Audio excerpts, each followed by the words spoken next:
Netanyahu said in a statement today that this was a tragic mishap.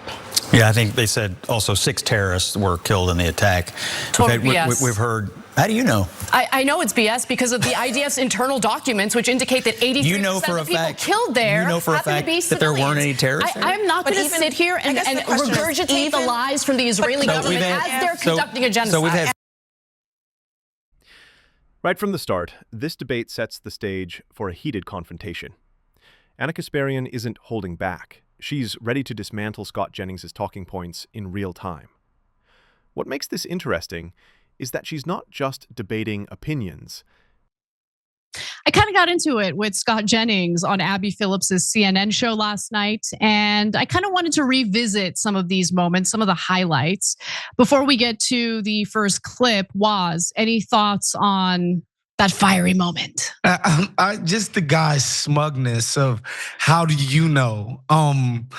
Again, they've released their own internal stats that claim that 8,800 of the deaths are confirmed Hamas fighters, when we know all they do to confirm that you're a militant is that you're over the age of 16.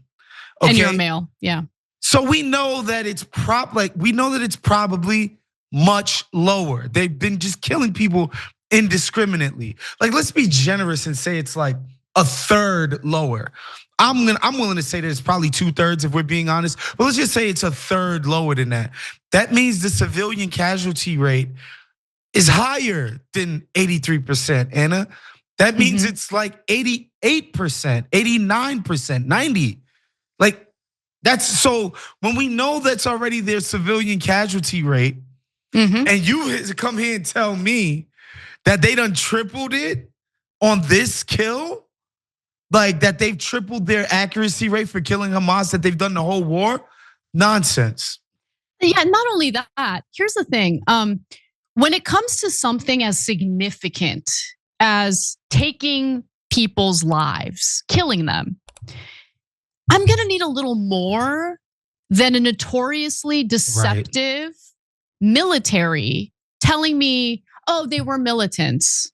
Oh, okay, I'm a supermodel and a billionaire. Like, you can't just make that statement and accept or think that we're all gonna accept it and regurgitate it like propagandists like Scott Jennings do.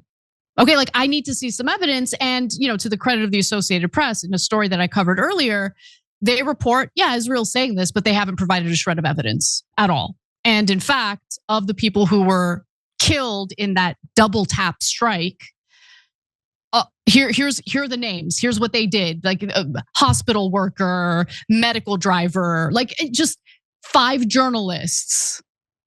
It's just such BS. And look, Israel got away with it in the very beginning and in the middle and all the way up to like maybe last week.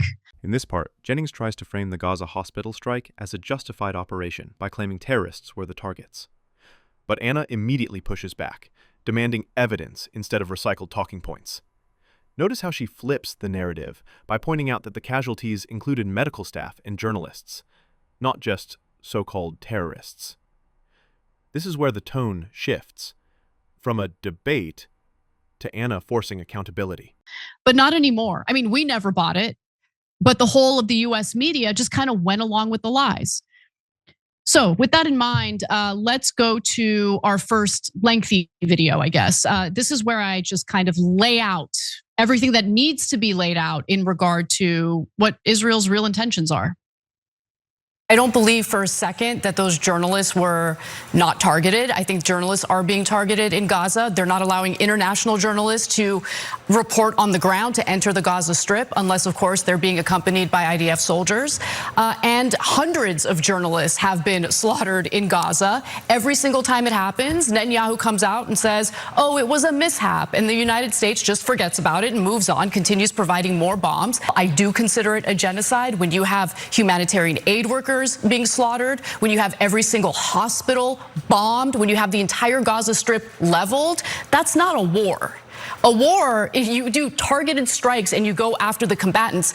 729 magazine, an Israeli publication, obtained IDF documents showing, their data shows that 83% of the people slaughtered in Gaza are civilians, 83%.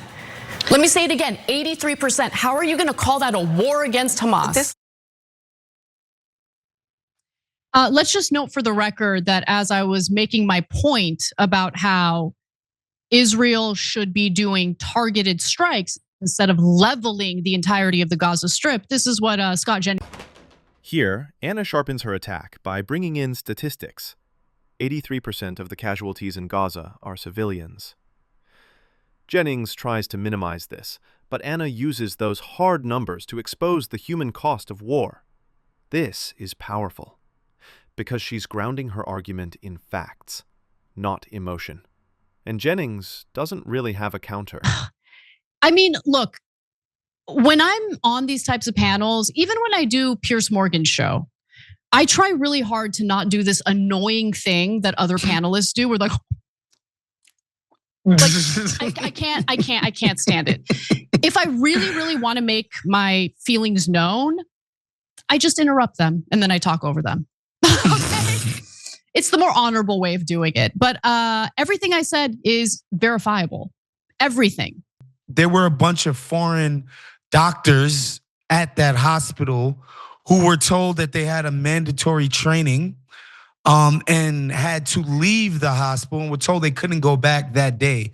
So essentially the Israeli military knew that all of the foreign doctors who were there to administer medical care to sick, dying, suffering Gazans were made to leave for some fake training program. They all said like this was a fake training program. They knew all the foreign doctors were gonna be gone, and then they struck the hospital. Straight up. It's like, what do you call that besides targeted? Like there's no other way to put this. And then of course he gets caught on camera and it's like, oh, my bad, which with the Israelis, it happens that they're, anytime it's caught on camera, it's like, oh man, that was a big mistake. And every time it's not, it's like, oh, we got 100 Hamas guys with that strike. It's crazy the coincidence and how that's been working out. Well, initially, after that video went viral, you had Netanyahu basically saying that it was a mishap. And then after that, the IDF got upset at him because it made the IDF look bad, like they made a mistake. And then all these the storyline about how 6 combatants were killed came out. It's so brazen, it's so obvious that it's a lie. Everything that comes out of the Israeli side is a lie unless they provide evidence, which typically they don't. I'm not gonna take what either side says at face value, but I'll take the evidence. And with the Israeli side, they just feel they're above it. They don't need to provide evidence. We should just believe everything they say, take it at face value. This segment gets even more intense. Ana highlights the disturbing detail about how foreign doctors were told to leave the hospital just before the strike. That revelation raises serious questions about premeditation. You can see Jennings start to lose ground here. Ana isn't just criticizing. She's unraveling the entire justification behind the attack. So, in the middle of this debate, the topic of the West Bank came up. And I think it's important to remember the West Bank, especially as, the Israel defenders pretend like they care about the hostages and that this is all about the hostages. Take a look.